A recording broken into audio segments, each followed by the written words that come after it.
Simona Grmek, STA. Mene pa zanima, kako komentirate zadnje enostranske poteze Hrvaške glede ribiškega pravilnika in če je Slovenija že poslala protestno noto Zagrebu? Kolikor sem obveščen, jo bo poslala jutri.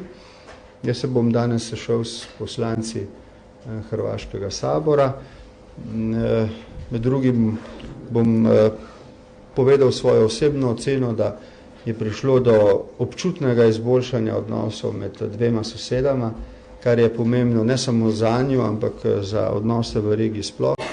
Sloveniji je to omogočilo, da se absolutno vlada zdaj fokusira na gospodarsko in socialno krizo, kar se vse praktično do poletja lanskega leta ni, ker je bilo potrebno urediti spor s Hrvaško, ki je grozil ne samo gospodarsko, politično, ampak lahko v svoji konsekvenci tudi varnostno in jih tudi njih naprositi, da se Hrvaška vzdrži ravnanj, ki nimajo sicer nobenega pravnega, ne drugega učinka, razen tega, da nekako jezimo eni druge z takimi ravnanji, kar je popolnoma nepotrebno, ker se mi zdi, da potrebujemo eden drugega v tej situaciji in zato vzdržanost takih enostranskih ravnanj, ki jih predvideva tudi sporazum, ki je zdaj ratificiran, razumem kot eno modro politično ravnanje obeh držav.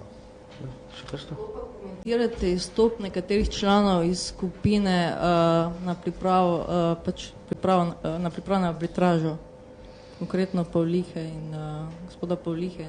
Zato ne vidim pravih razlogov, me ne prepričajo. Morda so osebne narave, ki jih ne poznam, vendar pa delo komisije poteka tudi po mojem pogovoru z ministrom, tako da zato ne vidim pravih razlogov.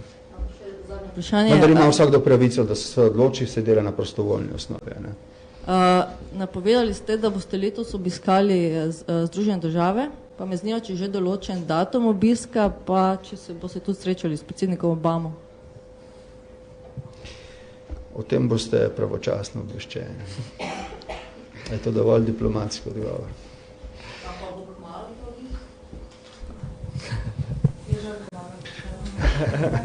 Ne moram reči, da niste domiselni.